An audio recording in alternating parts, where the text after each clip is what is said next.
ഈ ഒരു സെഗ്മെന്റിലേക്ക് ഈ ഒരു പേര് ഈ ഒരു ടൈറ്റിൽ കാണുമ്പോൾ തന്നെ very excited to say about the foreign officers. എന്താണെന്നറിയാവോ, നമ്മളിപ്പോൾ പറയാറുണ്ട് ഈ ഒരു അപ്കമിങ് ആയിട്ട് വരുന്നത് ഇനി ഒരു ഏഷ്യ സെൻട്രിക് ആയിട്ടുള്ള ഒരു എറയാണ്. ആ ഒരു എറയിൽ വേൾഡിലെ തന്നെ ലീഡ് ചെയ്യാൻ പോകുന്നത് ഇന്ത്യ ആൻഡ് ചൈന അങ്ങനെയുള്ള സൂപ്പർ പവേഴ്സ് ആണ്. അപ്പോൾ വേൾഡിൽ നമ്മുടെ ഇന്ത്യ ഒരു സൂപ്പർ പവേഴ്സ് ആയിട്ട് വരികയാണ്. ഫോറിൻ റിലേറ്റഡ് ആയിട്ടുള്ള മാറ്റേഴ്സിൽ നമ്മൾ പിന്നെയും സ്ട്രാറ്റജിക്കൽ ആയിട്ടുള്ള ഒരുപാട് മൂവ്മെന്റ്സ് കൊണ്ടുവരുന്നുണ്ട്. ആക്ച്വലി ഒരുപാട് എക്സ്റ്റേണൽ റിലേഷൻസ് നമ്മൾ നല്ല രീതിക്ക് ഹെൽത്തി ആയിട്ട് മുന്നോട്ട് കൊണ്ടുപോകുന്നു. പുതിയ കൺട്രികളുമായിട്ട് നമ്മൾ നല്ല രീതിയിലുള്ള ട്രീറ്റീസ് സൈൻ ചെയ്യുന്നു. വേൾഡിൽ ഇന്ത്യ എന്ന് പറയുന്ന ഒരു കൺട്രിയുടെ ഒപ്പീനിയൻ അത്രയധികം ഇമ്പോർട്ടൻ്റ് ആയിട്ട് മുന്നോട്ട് വരുന്നു. അങ്ങനെ ഒരുപാട് കാര്യങ്ങൾ എടുത്ത് നോക്കുമ്പോൾ ഇന്നത്തെ ഈ ഒരു എറയിൽ ഫോറിൻ സർവീസ് എത്രത്തോളം ഇമ്പോർട്ടൻ്റ് ആണ്, അല്ലെങ്കിൽ അവരുടെ ഒരു വർക്കിന്റെ കോൺട്രിബ്യൂഷൻ എത്രത്തോളം വളരെ വലിയതാണ് എന്ന് നമുക്ക് കാണാൻ പറ്റും.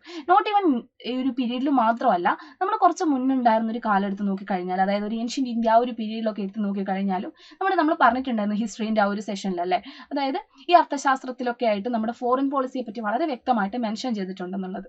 അപ്പൊ അതുപോലെ തന്നെയാണ് ആ ഒരു പീരീഡ് തൊട്ട് ഇന്ന് എത്തി നിൽക്കുന്ന ഈ ഒരു 2023 വരെ എടുത്ത് നോക്കിക്കഴിഞ്ഞാലും എന്താ ഈ ഒരു ഫോറിൻ സർവീസിന്റെ ഒരു റെലവൻസ് എന്ന് പറയുന്നത് അതിങ്ങനെ ഗ്രോ ചെയ്തുകൊണ്ടിരിക്കുകയാണ്. ആദ്യം ഒരു പീസ് അല്ലെങ്കിൽ ഒരു നമ്മുടെ ഒരു ഫോറിൻ പോളിസി എന്ന് പറഞ്ഞു കഴിഞ്ഞാൽ കുറച്ചുകൂടി നോൺ അലൈൻമെന്റ് മൂവ്മെന്റ് അങ്ങനെയൊക്കെ റിലേറ്റഡ് ആയിരുന്നു, അല്ലെങ്കിൽ പഞ്ചശീൽ തത്വ ലൈക്ക് അങ്ങനെയൊക്കെ ആയിരുന്നെങ്കിൽ കുറച്ചുകൂടി നമ്മൾ സ്ട്രാറ്റജിക്കലായിട്ട് കുറച്ചുകൂടി കാര്യങ്ങൾ അവലോകിച്ച് അല്ലെങ്കിൽ എന്താണ് അനലൈസ് ചെയ്ത് മുന്നോട്ട് പോകാൻ പറ്റുന്ന ഒരു രീതിയിലേക്ക് നമ്മുടെ ഫോറിൻ സർവീസ് എന്ത് ചെയ്യുന്നുണ്ട് എത്തി നിൽക്കുകയാണ്. അപ്പോൾ അത്തരത്തിൽ വളരെ എന്താ പറയുക വളരെ മികച്ച രീതിയിൽ മുന്നോട്ട് പോയിക്കൊണ്ടിരിക്കുന്ന ഒരു സർവീസ് അല്ലെങ്കിൽ ആ ഒരു ഫീൽഡിനെ പറ്റിയിട്ട് ഇന്ന് നമ്മൾ മെൻഷൻ ചെയ്യാതിരിക്കുക എന്ന് പറയുന്നത് ലൈക്ക് എന്താ പറയുക ചെയ്തേ പറ്റുള്ളൂ നമ്മളല്ലേ. അപ്പൊ അങ്ങനെ നോക്കുന്ന സമയത്ത് ഈ ഒരു സർവീസിനെ പറ്റി ഒരുപാട് മെൻഷൻ ചെയ്ത് പോകുന്ന സമയത്ത് നമ്മുടെ അതിനകത്ത് എന്താ പറയുക അതിനകത്ത് തങ്ങളുടേതായ കോൺട്രിബ്യൂഷൻസ് കൊടുത്ത് അല്ലെങ്കിൽ നല്ല രീതിയിലുള്ള ഡിപ്ലോമാറ്റിക്കൽ ആയിട്ടുള്ള മൂവ്മെന്റ്സ് ഒക്കെ നടത്തുന്ന ഓഫീസേഴ്സിനെ പറ്റി മെൻഷൻ ചെയ്യേണ്ടതും ഇമ്പോർട്ടൻ്റ് ആണ്. അപ്പോൾ അവരെ പറ്റി പറയുന്ന സമയത്ത് ഒന്നോ രണ്ടോ ആളുകളെ പറ്റി മെൻഷൻ ചെയ്താൽ പോരെ, കാരണം ഒരുപാട് ഒരു ഹ്യൂജ് ആയിട്ടുള്ള ആളുകളുടെ വർക്കാണ് ഇന്ത്യയുടെ ഇന്നത്തെ ഒരു ഫോറിൻ പോളിസി മുന്നോട്ട് കൊണ്ടുപോകുക എന്നുള്ളത്. അതുകൊണ്ട് തന്നെയാണ് നമ്മുടെ ഇന്ത്യൻ സിറ്റിസൺസ് വേറൊരു നാട്ടിൽ ഇന്നും എന്ത് ചെയ്യുന്നത് സേഫ് ആയിട്ട് നടക്കുന്നത്. കാരണം Indian embassy is there. India എന്ന് പറയുന്ന ഒരു കൺട്രിക്ക് അതിൻ്റെതായ വാല്യൂ ഉണ്ട് ആൻഡ് നമ്മുടെ ഒപ്പീനിയൻ അത്രത്തോളം ഇമ്പോർട്ടൻസ് ഉണ്ട്.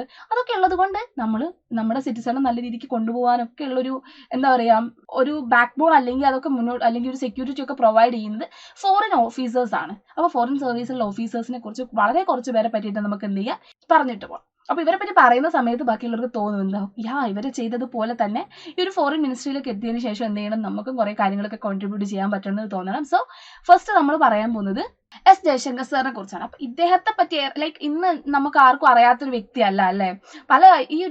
ഈ ഒരു സർവീസിന് ഒരു അല്ലെങ്കിൽ ഒരു സ്വഭാവം എന്ന് പറയുന്നത് ബാക്കി എല്ലാ സർവീസിലും ഇപ്പൊ ഈവൻ ദോ IAS IPS ഒക്കെ എടുത്ത് നോക്കിക്കഴിഞ്ഞാൽ പബ്ലിക്കുമായിട്ടുള്ള ഒരു ഫേസ് കൂടുതലാണ്. പക്ഷെ when it comes to IFS officers എന്തെങ്കിലും ന്യൂസ് റിലേറ്റഡ് അല്ലെങ്കിൽ അങ്ങനത്തെ കാര്യങ്ങൾ വരുമ്പോൾ മാത്രമാണ് IFS ഓഫീസേഴ്സ് എന്ത് ചെയ്യുന്നത് ഈ ഒരു മീഡിയ അല്ലെങ്കിൽ അതിന്റെ സറൗണ്ടിങ്സിലേക്ക് വരുന്നത്.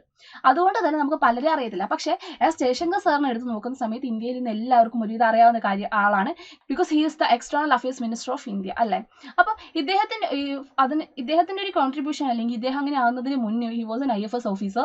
2015-2018 കാലഘട്ടത്തിൽ ഇന്ത്യയുടെ ഫോറിൻ സെക്രട്ടറി ആയിരുന്നു ഇദ്ദേഹം. ആൻഡ് അത് മാത്രമല്ല ഇദ്ദേഹത്തിന് ഒരു പ്രത്യേകത കൂടെ ഉണ്ട്. അതായത് ആദ്യമായിട്ട് ഫോറിൻ സെക്രട്ടറി ആയതിനു ശേഷം ആദ്യമായിട്ട് ഇന്ത്യയുടെ എക്സ്റ്റേണൽ അഫയേഴ്സ് മിനിസ്റ്റർ ആയിട്ട് വരുന്നത് ഇദ്ദേഹമാണ്. അത് കൂടാതെ നമ്മുടെ ഒരു ഫോറിൻ സർവീസ് അതായത് ഒരു മിനിസ്റ്റർ എന്നുള്ള രീതിയിൽ നമുക്കിപ്പോൾ കാണാൻ പറ്റുന്നുണ്ടല്ലോ. അത് കൂടാതെ ഒരു IFS ഓഫീസർ ആയിരുന്നു എന്നുള്ള നിലയിലും തന്റേതായ വ്യക്തിമുദ്ര പതിപ്പിച്ച ഒരു വ്യക്തിയാണ് എസ് ജയശങ്കർ സർ. അതുകൊണ്ട് തന്നെ വളരെ തന്ത്രപ്രധാനമായിട്ടുള്ള INDO-US ന്യൂക്ലിയർ ഡീലിൽ തന്റേതായ എന്താ പറയാ നല്ലൊരു ഹ്യൂജ് റോൾ എന്ത് ചെയ്യുന്നുണ്ട് ഇദ്ദേഹത്തിന് ഉണ്ടെന്ന് നമുക്ക് അതിൻ്റെയൊക്കെ ഒരു എന്താ പറയാ ന്യൂസും കാര്യങ്ങളൊക്കെ എടുത്ത് നോക്കുന്ന സമയത്ത് നമുക്ക് കാണാൻ പറ്റും. ഇതൊന്നും കൂടാതെ തന്നെ USA-യുടെയും ചൈനയുടെയും ഒക്കെ അംബാസഡർ ആയിട്ട് വർക്ക് ചെയ്തിട്ടുണ്ട്. സിംഗപ്പൂരിലെ നമ്മുടെ ഹൈക്കമ്മീഷണർ ആയിട്ടൊക്കെ എന്ത് ചെയ്യുന്നുണ്ട് ഇദ്ദേഹം വർക്ക് ചെയ്യുന്നുണ്ട്. ആ ഒരു എക്സ്പീരിയൻസ് ഒക്കെ ഉള്ളത് കൊണ്ട് തന്നെ ആയിരിക്കാം when it comes to as a minister എന്ത് ചെയ്യുന്നുണ്ട് അദ്ദേഹത്തിന്റെ ഒരു വേ ഓഫ് ടോക്ക് അല്ലെങ്കിൽ അദ്ദേഹത്തിന്റെ ഒരു സ്പോക്സ്മാൻ അല്ലെങ്കിൽ as A spokesman of India അങ്ങനെയൊക്കെ നോക്കുന്ന സമയത്ത് ഹി ഈസ് വെരി എന്താ പറയാ ഇന്റലിജന്റ് ആണ്.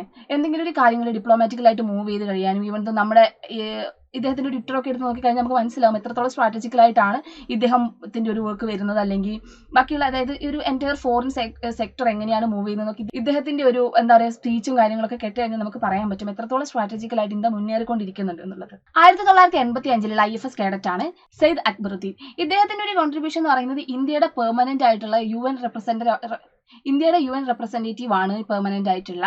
അത് കൂടാതെ തന്നെ ഇന്ത്യയുടെ ഒരു ഫേസ് ഓഫ് സ്പോക്സ്മാൻ എന്നുള്ള സാധനം അതെങ്കിൽ എന്താ പറയുക ഒരു എൻറ്റയർലി ചേഞ്ച് ചെയ്തിട്ടുള്ള ഒരു വ്യക്തിയാണ് സയ്യിദ് സാറ്.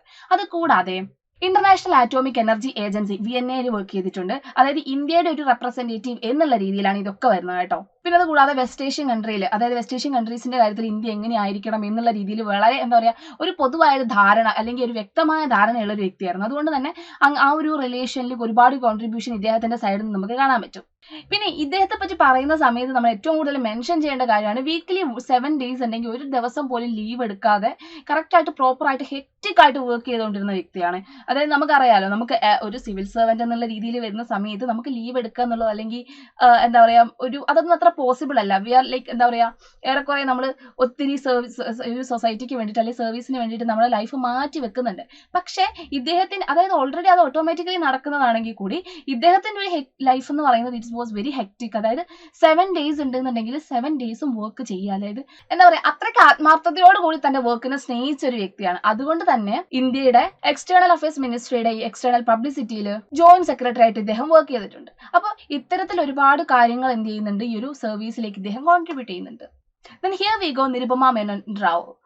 ഈ ഒരു മാമിനെ പറ്റി പറയുകയാണെങ്കിൽ 1973 നിരുപമ മേനോൻ റാവു എന്ത് ചെയ്യുന്നത് IFS ബാച്ചിലേക്ക് അല്ലെങ്കിൽ IFS ഓഫീസർ ആയിട്ട് കടന്നു വരുന്നത്. ഈ ഒരു ബാച്ചിൽ വന്നതിന് ശേഷം ശരിക്കും പറയുകയാണെങ്കിൽ ഒരുപാട് അംബാസഡർ ആയിട്ടും ഹൈക്കമ്മീഷണർ ഒക്കെ ആയിട്ട് വർക്ക് ചെയ്യാനുള്ള ഒരു ഓപ്പർച്യൂണിറ്റി മാമിന് കിട്ടുന്നുണ്ട്. അതുകൂടാതെ 2001 ഇന്ത്യയുടെ എക്സ്റ്റേണൽ അഫയേഴ്സ് മിനിസ്ട്രിയിൽ the first woman spokesperson എന്നുള്ളൊരു നേട്ടം കൈവരിക്കാൻ ആർക്ക് സാധിക്കുന്നുണ്ട്, നിരുപമ മാമിന് സാധിക്കുന്നുണ്ട്. പിന്നെ അത് കൂടാതെ 2006 ചൈനയിലെ ആദ്യത്തെ ഇന്ത്യയുടെ വനിതാ അംബാസഡർ ആയിട്ട് വർക്ക് ചെയ്യാനുള്ള ഒരു ഗോൾഡൻ ഓപ്പർച്യൂണിറ്റി മാമിന് കിട്ടുന്നുണ്ട്.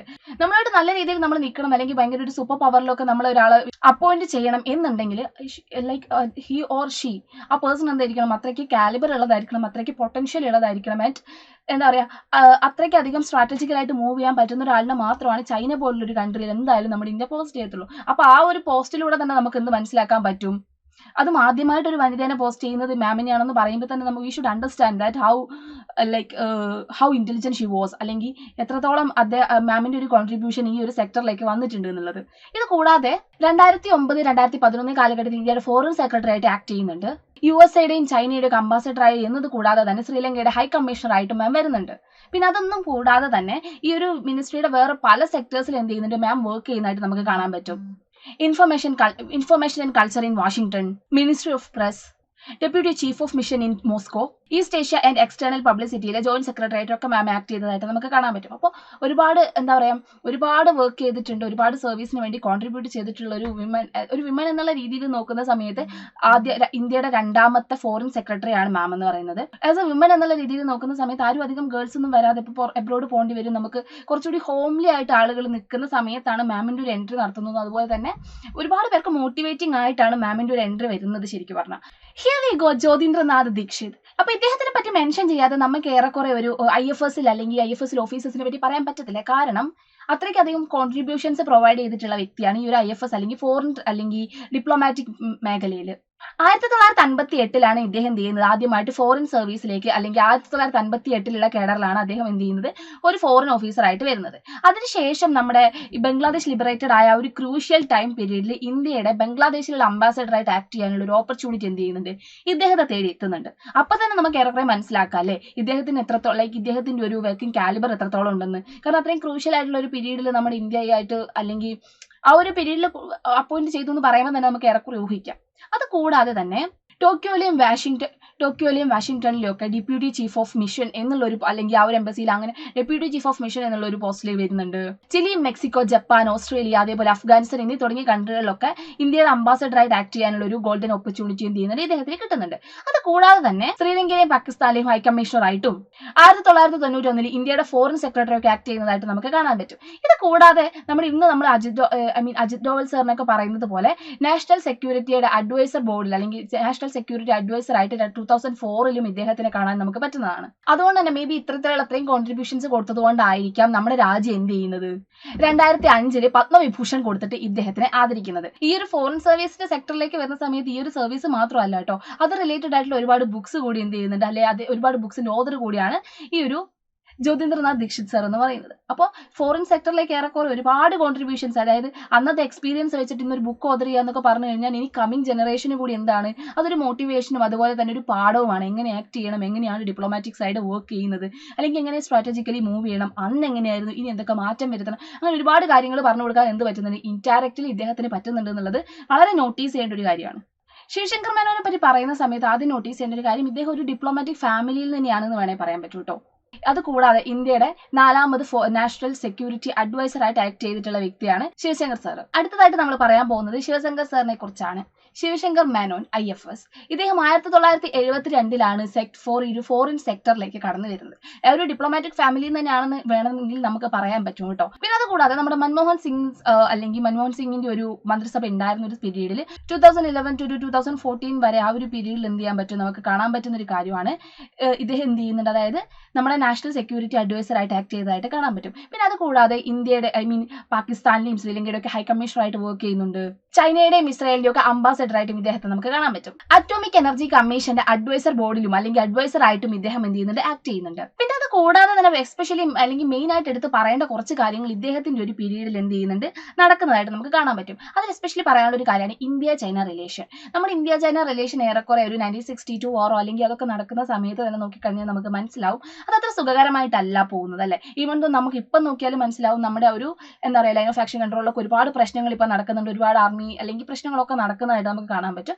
പക്ഷേ ഈ ഇദ്ദേഹത്തിന്റെ ഒരു പീരീഡിൽ ഇന്ത്യ ചൈന റിലേഷൻ കുറച്ചുകൂടി ബിൽഡപ്പ് ആവുകയാണ് ചെയ്യുന്നത്. ഒരുപാട് നല്ല രീതിക്ക് മേ ബി നല്ല ഡിപ്ലോമാറ്റിക് മൂവ്മെന്റ്സ് ഒക്കെ കൊണ്ടുവന്നതുകൊണ്ടായിരിക്കാം ഒരുപാട് നല്ല രീതിയിൽ അല്ലെങ്കിൽ അതിനൊരു ഗ്രോത്ത് നമുക്ക് എന്ത് ചെയ്യാൻ പറ്റും, ആ ഒരു ഇദ്ദേഹത്തിന്റെ ഒരു പീരീഡിൽ നമുക്ക് കാണാൻ പറ്റും.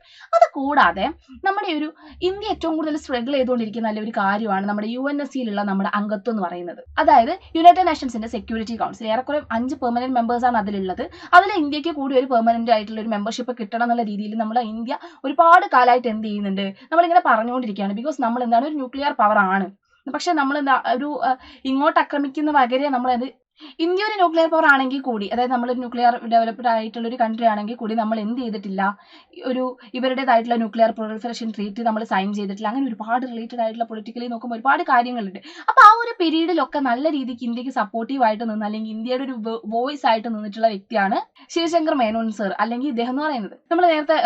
നമ്മൾ നേരത്തെ പറഞ്ഞതുപോലെ തന്നെ ഇൻഡോ US ന്യൂക്ലിയർ ഡീലിലൊക്കെ വളരെ ഇമ്പോർട്ടന്റ് ആയിട്ടുള്ള ഒരുപാട് കോൺട്രിബ്യൂഷൻസ് കൊടുത്തിട്ടുള്ളതായിട്ടൊക്കെ നമുക്ക് ഇദ്ദേഹത്തിന്റെ ഒരു ലൈഫ് ഹിസ്റ്ററി അല്ലെങ്കിൽ ഒരു കരിയർ ഒക്കെ നോക്കി കഴിയുമ്പോൾ നമുക്ക് ചരിത്രത്തിലൊക്കെ കാണാൻ പറ്റുന്ന ഒരു കാര്യമാണ്. അപ്പൊ ഇതേപോലെ തന്നെ ഒരുപാട് കോൺട്രിബ്യൂഷൻസ് നമ്മുടെ ഫോറിൻ അല്ലെങ്കിൽ ഡിപ്ലോമാറ്റിക് സെക്ടറിൽ ഒരുപാട് കോൺട്രിബ്യൂഷൻസ് കൊടുത്ത ഒരുപാട് എന്ത് ചെയ്യുന്നുണ്ട് IFS ഓഫീസേഴ്സിന് നമുക്ക് ചുറ്റും നമുക്ക് കാണാൻ പറ്റും. പക്ഷേ മേ ബി ഒരു ബാക്കിയുള്ള സർവീസുകളൊക്കെ വെച്ച് നോക്കുമ്പോൾ വളരെ മിനിമം ആണ് കേട്ടോ ഇവരുടെ ഒരു നമ്പർ എന്ന് പറയുന്നത്. കാരണം ഈവൻ ദോ ഒരു 700 and 800 ഒക്കെ ഒരു വർഷം വേക്കൻസി വരുന്നുണ്ടെങ്കിൽ അതിൽ വളരെ കുറച്ച് വേക്കൻസി മാത്രമേ ഇവിടെ വരാറുള്ളൂ, ഈ ഒരു ഫോറിൻ സെക്ടറിൽ വരാറുള്ളൂ. അതുകൊണ്ട് തന്നെ ഓരോ വർഷം എടുക്കപ്പെടുന്ന അല്ലെങ്കിൽ ഫോറിൻ ഓഫീസേഴ്സ് എന്ന് പറയുന്നത് വളരെ ലിമിറ്റഡ് ആണ്.